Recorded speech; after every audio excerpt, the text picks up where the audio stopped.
boy Tshepiso Siko. You are yet tuned again to your favorite show, yet to bring rise to excellence. But today I'm sitting down with Phemelo. Phemelo, the brand, is doing the most. He's an author, an entrepreneur, a rapper, and a poet. And you'll get to learn a lot more about him on today's episode. You know what up? Stay tuned. Right after the break, I'll be sitting down with him. Stay tuned.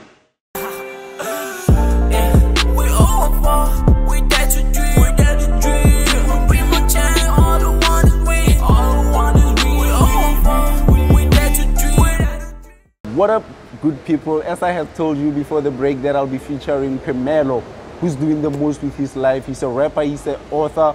Actually, he's not just a rapper, he's a musician, he's a poet, he's an entrepreneur. He's just doing the most. He's an author, poet, musician. He's doing the most with his life. And yeah, I have him in studio right now, and he'll be telling you guys more and more about his life and where he actually wants to see himself. Bro Pix, how are you? I'm good, my guy. Perfect. So like, yeah, I actually went through your profile. It's a really, really interesting profile, Mabel. So I know there are people who are sitting at home who probably know about you, but there are also people who know nothing about you. Yep. So like, yeah, if there's anyone who knows nothing about you, can you just tell them who you are, like where you began and everything, like your preschool, primary, and everything? Okay, where I grew up, my preschool, I grew up in different places because my mom was always working in different places, right? Yeah. But I went to preschool in Seli Park, here in Rustenburg. Yeah. Yeah, and I was there up until grade 10. Yeah. And then I moved to Joburg, where I matriculated. But in terms of where my passion for music started at an early age, like before 10, you know, because I used to listen to hip hop through my cousin, who had like a tape deck. Yeah. So he used to play his cassettes there, and he'd usually play like your Tupac, your Snoop Dogg, Bone Thugs and Harmony. So I fell in love with hip hop like 8, 9, you know. Okay. Yeah, that's where the music journey started actually. Okay, so yeah, like tell me, I know growing up, everyone has something that they want to pursue. Yeah. Like probably when you were still at primary, what is the career that you actually wanted to follow?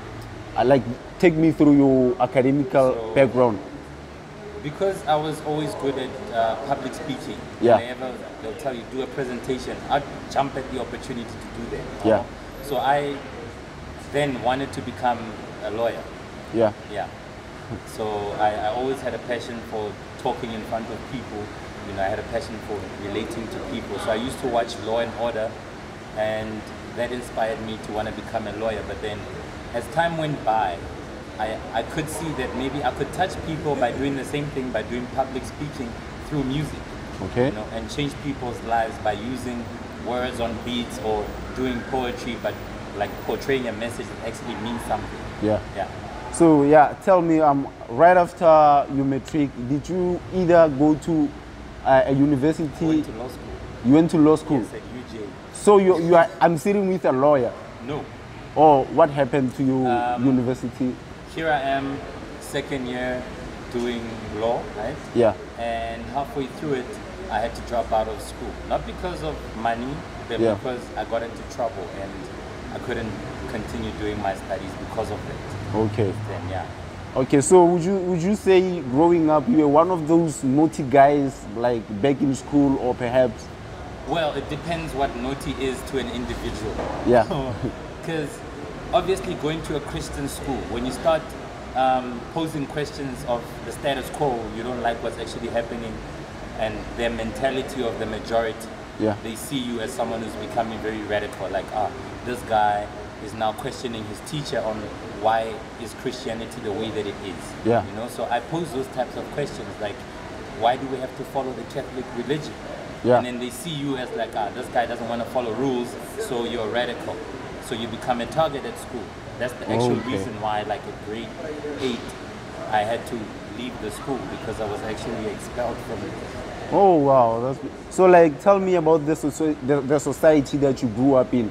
What is it that you actually learned from the people? Like, I understand you are an author, you are a poet, and you said you want to send a message out to the people. Yeah. And probably it's because you saw something happening that you found wrong, or either write, now. and you actually wanted to pass a certain message to the people. So like, what is it that you learned in the society that you grew up in? Growing up, I had to lead a double life. What I mean by a double life is that Yeah. my grandmother's place, right? I go to school in town where it's mostly white kids, right? Yeah, yeah, So, Koka, see, you speak English or coconut. yeah. When you get to school, you speak your home language, Or your slide. ghetto. Yeah. Why won't? Yeah. So I had to like start maneuvering in between the two. I know where, like I should know my place. Where am I now? During the course of the day, I'm at school. I'm speaking English, and I'm relating to people who don't actually understand what poverty is because they don't live in that area. Yeah. They see poor people as lazy people. Yeah. I go home, I get there, I have to go to swimming training after school, right? Yeah. So, I get fit na majita mo kuning, but la di dice or babamba di being. But what or enjoy guy? And you're like, no, I'm going to swimming training. They look at you funny like, hey, di mano pela life I'm a forward. Yeah, yeah. So you learn to dumb down certain things and learn how to maneuver within different societal situations. Yeah. So in terms of what I learned that a lot of people who live in well-off places like your Safari Day, like in the suburbs, Yeah, your Rock Cliff. and the ones that live in Kokasi, Yeah, both of them have a problem with relating with each other. yeah, The ones who live in Kokasi think that those ones are better than them, but Yeah. they don't know. Having money does not mean that you're having a good life. yeah, You understand? Yeah. And the ones that have the money wish that they could be in the ghetto living a free life. Because they see those people who live in the ghetto as carefree people. yeah. They don't have to worry about what their neighbor's going to say. You understand what I mean? So that's what I learned. And that's what I try to portray to people through the music or the poetry. Show people like the societal ills and what's actually happening day to day. Yeah. Yeah. So like, according to you, when you look at life, like what does happiness and a good life mean to you? A good life to me is having peace of mind. When you go to sleep, you're happy that you had your day. Yeah, Peace of mind. To some people, peace of mind meaning having 100,000 and being able to take care of your siblings Yeah. is peace of mind for them. It's different for different people, right? Yeah. For me, having peace of mind meaning that everything that I want is taken care of. Meaning even my inner peace is taken care of. yeah. Yeah. Well, so tell me, bro. Like you're an interesting person. As I'm talking to you right now, I can feel that I'm really talking to an author. So like, where did you gain the love for writing?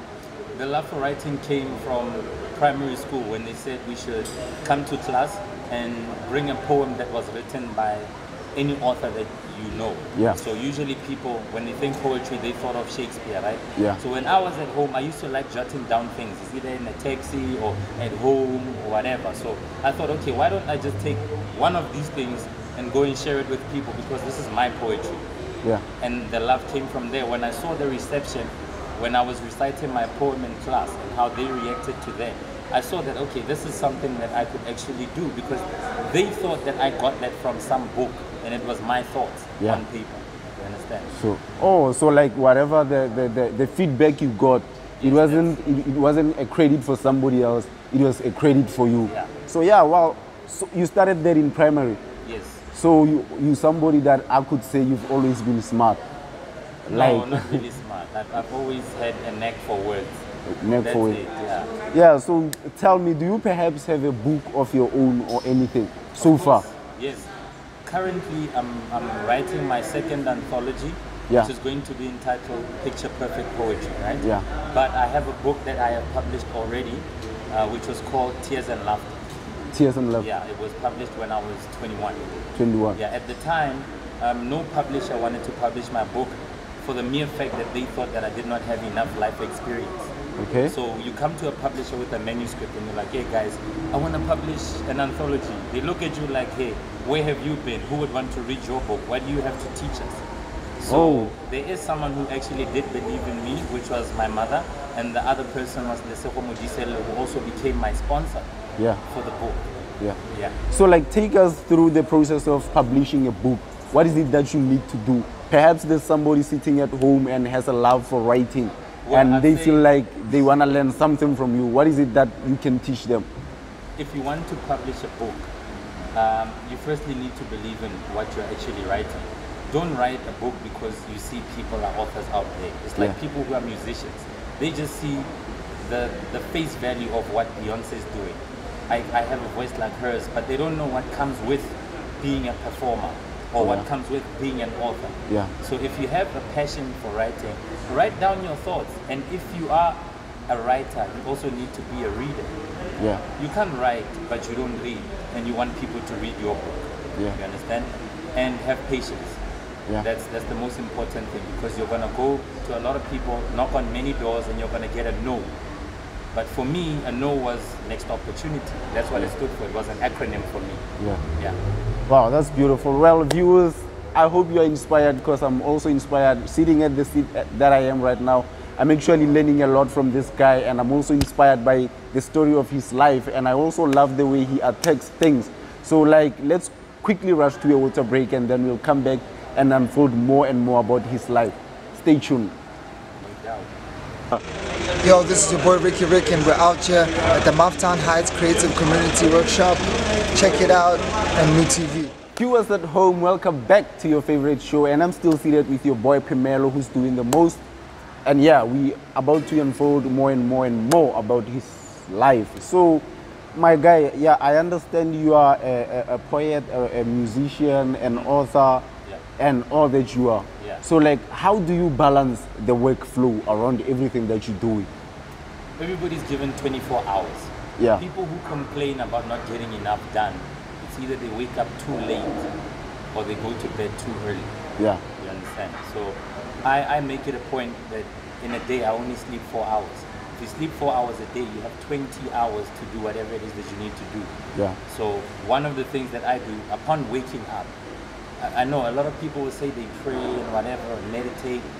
I get up and I set my goals for the day. That's what I do. That's my prayer. Yeah. What I want to accomplish today. Because to me, success is not having an ultimate goal and reaching it. No, it's what you do every single day. So for me, the small things will end up making a greater thing in the future. Like Afrikaans people would say, "Biki biki mat meer." Yeah. So that's something that I live by. So, like, tell me, have you perhaps thought of getting a 9-to-5 type of job or anything? Oh, man. What do you think about a 9-to-5 type of job? I've worked a 9-to-5 before. Yeah. And it was okay, it paid, right? Yeah. My problem with it was you have to endure certain things that you would not want to. You're waking up to go and push somebody else's dream. Yeah. So when I looked at all the entrepreneurs that I follow, your Steve Jobs, DJ's Boo, those people wake up in the morning to do what they want to do with their time because they're building their own brand. Yeah. If I'm working for, I'm sorry to say ShopRite, but it's just an example. Yeah. I'm not dissing them. Yeah. I go to work at ShopRite as a cashier, right? Yeah. I spend my 8 hours in their store, pushing their brand, making millions for their shareholders.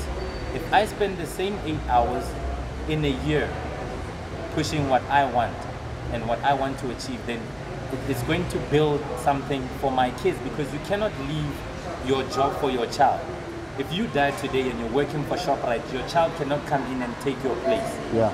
But if you die and you leave a business, the business can go on forever. There's clear examples. KFC, Colonel Sanders is dead many years, but KFC is still here. Yeah. It's a brand, it's a franchise. That's something that I thought of when I was working at 9-to-5. Like, no man, I want to leave a legacy, you know? So the problem with our African brothers, even the ones who say that they're entrepreneurs, they're tenderpreneurs, they don't do it because they want to build generational wealth.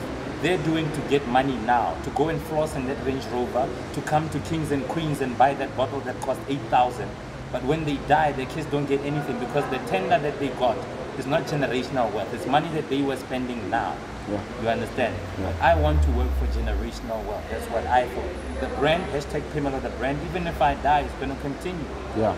Yeah. Yeah, well, so tell me about, like, you see in Rustenburg, there are loads and loads of rich people. Yep. Those who are living in the likes of Rockcliffe and stuff. Mm-hmm. And we happen to have a certain people who are suffering the most in Rustenburg. Yeah. Perhaps we have homeless people and stuff. So tell me, if it was you, if you were one of the guys who were living in your Rockcliffe, Kashan and Safari thing, what is it that you could do? Because I believe from what I'm getting from you right now, you don't just aspire to make a living. you are also aspiring to make a difference. Yes. So what is it that you could do to make a difference for the people who are homeless, perhaps? What is it that you could do? Okay. Personally, when I keep thinking of how to help people, Yeah. I'm not one of those people who believe in charity. I do not. Yeah. Giving someone food for today For one day. is not going to feed them tomorrow. Exactly. I want to have a foundation one day of my own, but the foundation will also have a school, an entrepreneurship school, Yeah. where you teach children about money, not how to get a job. Yeah. Teach them how to build something from scratch and make it their own and make a living and help others, Yeah. employ other people. You Yeah. understand? That's what I think is necessary to eradicate poverty. Yeah. Someone is homeless today, okay. First get that person's backstory. My friend, how did you get to where you are? When you understand how they came to be there, that's how you can understand how to help them. Yeah. Sometimes some people don't even actually need to get food or to get money. They just need that motivation, like, Yeah. hey, my man, it's not that bad. Yeah. Look at so-and-so. They are going through a lot more than you are, and you have a lot more potential than them. Please get out of your cocoon and start working with us. Let's go forward together. And then you teach that person how to do the same for someone else. If I was here, I have 100 million rand, and I take you and I'm like, hey, my friend, let's build something together. And I teach you how to do the same for someone else. Eventually it becomes a chain. Yeah. When we grow up in our black society, we're all taught that by our grandmothers. Umuntu umuntu ngabantu. Yeah. Izandla ziyagezana. But then when you get into the corporate world or the society that's run by white people, you forget that. No man is an island. You need other people to get ahead. Yeah. That's how I think I'll try and help other people to get ahead or to become millionaires or to be where I'm at if I was at that position. But even now, like I'm not waiting to have 100 million to help someone. Yeah. There's a foundation that I am a part of called Non-Tutuzelo Ama Foundation. Yeah. What we do, we sit down in December. In January, we identify one child who does not have enough money to go to school or who doesn't have school clothes, and we try with the little that we have Yeah. to help them in some way Yeah. and get other people to help that one person Yeah. get to tertiary. Once they finish school, they remember that I got help by a foundation. Yeah. I should also do the same for someone else. So Yeah. you're building, you're breeding kids who are thinking of other kids, not themselves. Yeah. Because the problem with people is that they think that I don't have money, I can't do anything. Sometimes it's not about money. It's about sitting here and listening to a child who's telling you, like, I'm bad at mathematics, and you know that you're good at it. Help him with his maths. That's making a difference as well, without any monetary value. Yeah. Yeah. So, like, yeah, quite an interesting story, and I usually tell people that I sometimes find the system of education kind of radical. Like, I feel like it's used like to oppress us, to make us believe like we forever gonna be slaves. I mean, when you still at school on mathematics, if you did math lead, they teach you how to buy a car on a loan. Yeah. Perhaps they don't teach you that you can actually own your own garage and sell cars and people will come and buy cash. So what is it that you think about the system of education? Because from my view, I feel like the system of education, like I feel like especially as the black society, we are actually limited from school, because they teach you that you need to find a job, you need to buy a car on loan, you need to get a house, you need to buy a house on a loan. Even when you come late at school, they be like, you'll be fired the first month of school of your work because you come late at school. If you can't keep up with school hours, how about when you start working? So what is it that you can say about the system of education? Okay, the system is the way that it is. They designed this thing so that they could have more workers. Yeah. Because the moment we are all entrepreneurs and we feel like there is something that we have to offer the world, nobody would want to work for anybody else, right? Yeah. So they need to keep you oppressed so that you feel you need them to get ahead. You need to get a job to survive in this world, right? Yeah. That's why it is the way that it is. But that's the reason why I say that I want to have my own entrepreneurship school to get kids away from that. Yeah. Dude, you have the potential to become a king of your own castle. That's what I want to teach kids that are coming behind us. Yeah. Because we had it rough. We had to go to school. And sometimes it's not just the school system that oppresses you. Yeah. Even the parents. The parents at home. Because they don't know any better. They grew don't up know. like that as well. So they think that this is the right way to go because having a job means security. Yeah. To most people, they think that That's what having they a job think, is security, yeah, it's which is security. actually not. We saw that Kamarigana and the whole mining strike, that you can lose your job today without any warning, right? Yeah. So the problem is people's mentality out there is on dependency. That's what they feel like. I need something that I can fall back on. Yeah. The moment you're a child and you tell your father or mother and you're like, no, I want to start my own business. Business. That's even the reason why I started #Phemelo the brand. Phemelo means protection when you translate it into English, right? Yeah. Protection of what? Your dreams. Yeah. That's how the brand came about. Wow. Wherever you see the brand, that Phemelo logo, it serves as a reminder to people that you're not too young to learn, you're not too old to teach. You understand? That you have it in you to be something, to do something with your life. It doesn't matter if you're 26, 36, 46, or 56. I mean, even KFC was started by someone who was almost on the brink of, what do they call, retirement, let me say, right? So that's what the brand is about. So I feel that education is fine if you're teaching your child the right things, how to make money and how to let money work for you. Then okay, take your child to school. But if your school system is only teaching your child how to become a worker, then there's a problem. You can understand? Yeah, so I understand, man. I'm really impressed. I'm really impressed. So, like, what is it that you could say to the people who are watching, especially parents? I love the part where you mentioned parents, because even with my own parents, we have like then there we fight big time. They feel like I should be at school for 4 years, pursuing another course, and I have it in me that I can do something that can actually put a lot of people, like, I believe in me that I can do something that I can actually try to ease up the level of unemployment. I mean, like, how many hospitals do we have for all of us to be nurses and doctors? How many courts do we have for all of us to be lawyers? Perhaps there are 1,000 of people who are graduating this year in the same course that they want me to pursue. How is it that I'm going to make a difference out of it? So, like, what is the message that you want to send to the parents who are sitting at home, who are actually pressurizing their kids, who have dreams? And because I know how bad that is, because it can sometimes make you feel like I'm not worth it. And they will compare you to somebody who's working a 9 to 5 and driving a Polo, and they feel like that's success. What is it that you can tell those parents?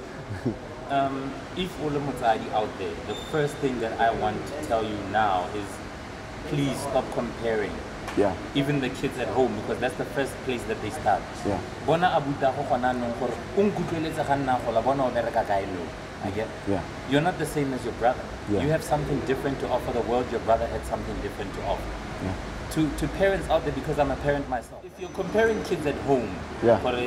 abuta go editse yana, learn you should follow in his footsteps. O nkutlweletse gampela dio tsa go tsa gore ba tsona le TV show ya. Yeah. TV show ya eng o motho o montsho. Sure. Parents should stop doing that. Understand your children, because most of the time the problem is communication. You come home, you had a bad day. Your father or mother is not going to ask you for how was your day, because they have their own stuff to deal with, right? Yeah. But when you come to them with, okay, look, this is what I aspire to become. I want to do this with my life. They crush it because they don't understand it. Yeah. That's the problem, usually, right? And Yeah. because they lived a certain life or a sheltered life, they want the same thing for their kids. Sometimes it's out of fear that parents do what they do, right? But I'd say to them right now, please let the leash on your children loosen up a bit.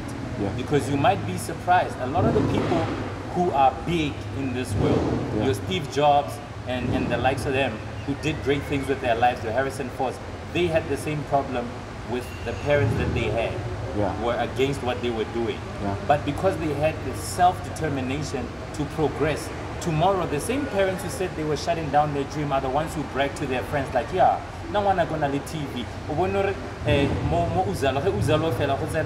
INFERNO. Yeah. But when you are starting out, they were against it. When it becomes a success, they're very quick to say, this is my son, this is what he did. Yeah. But if it fails, that's where they come and say like, yeah, We told you. Yeah, we knew it. Yeah. We didn't listen.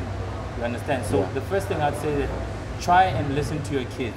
Let them make their own mistakes. Let them do what they want to do. If they fail, support them. don't crush their dreams. You never know. You might have the person that's going to change South Africa for the better because you know what is happening under now. your roof, Yeah. and you didn't know about it. Exactly. Yeah, well, so tell me about your music. How, like, what is it that you're actually focusing on? Speaking of music. Right? Yeah. For me, music, I don't have a specific issue that I tackle with my music. No. Yeah. I'm inspired every day. Yeah. I could leave here and go and write a song about INFERNO. Yeah. You know what I mean? Yeah. So it's things that I come across. Sometimes it's the stories of my peers. Sometimes it's something that I've seen. You know, that's where the inspiration comes from. Yeah. Viewers at home, you had our boy here. He's saying, listen to the keys. And parents, I hope you listened up to what he had to say about you pressurizing your kids who want to do the most.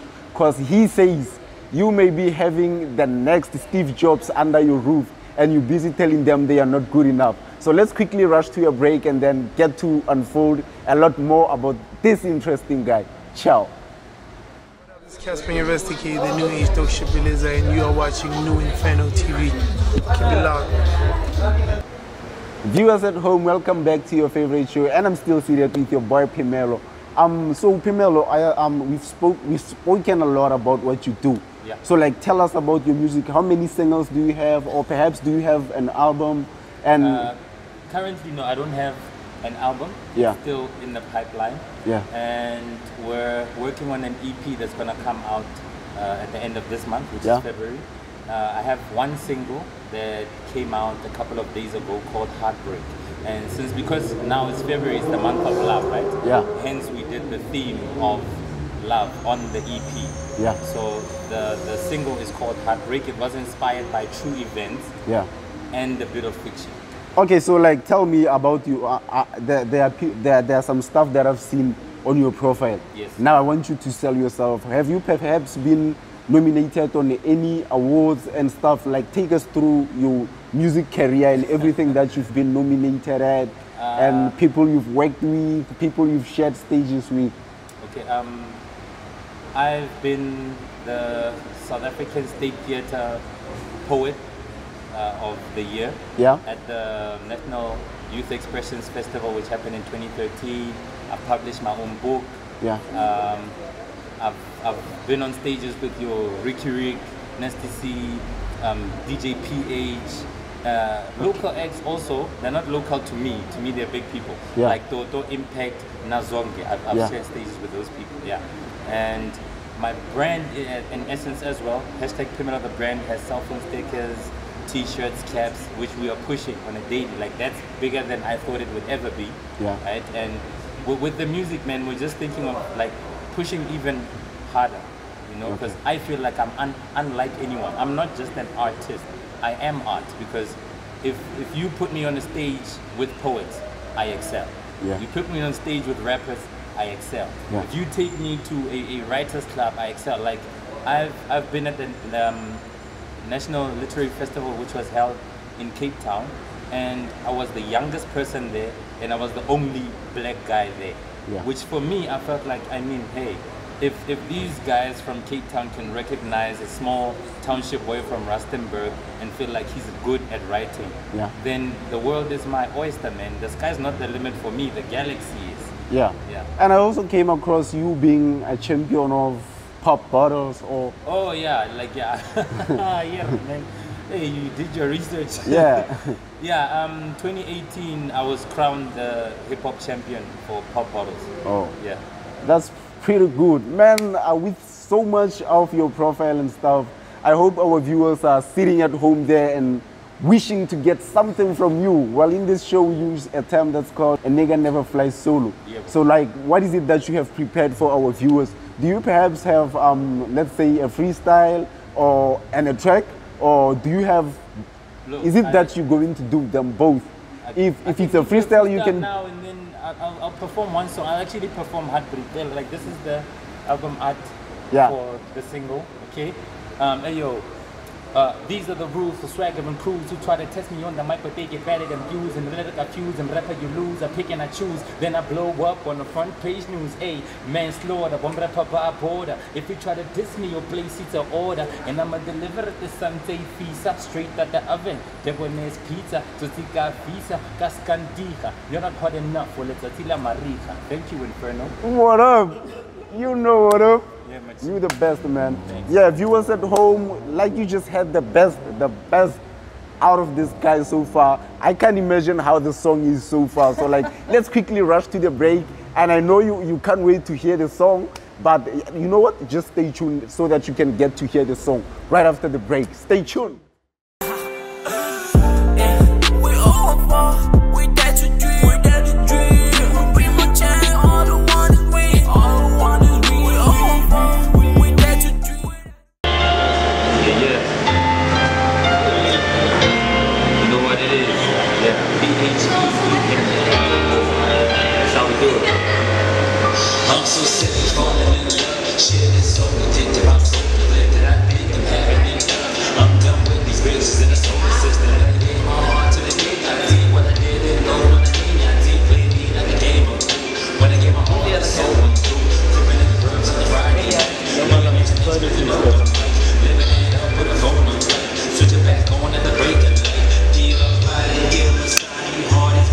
What did I do?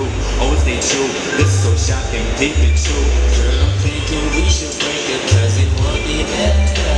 Cause I'm feeling all this pain and it won't add up. Trying to figure why you cheated and it won't add up. I'm falling in love again, no, never. Okay, sure, we are so. What you gonna do? Set it let's go. That's okay, I'm not ready. I want you to get back to my lady. Wanna go back to the way we were. When I think of you and her, cheek by cheek with another chick, man, that's really so absurd. Should've told me you let's be friends. If you vibe, then let's be friends. I won't share you with anything that is you fucking me. Thinking back to when we started, you and I was still in college, but right now can't be vibing. Now I'm mad and broken hearted. Girl, I'm thinking we should break it, cause it would be better. Cause I'm feeling all this pain and it won't let up.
You know what up? Yeah, it's your boy. It was quite an interesting session that we just had right now. Unfortunately, we have to call an end to this show. But you know what? Stay tuned again next week, same time, same place. It's your favorite show there to bring rise to excellence. Thank you, viewers at home. Love you all.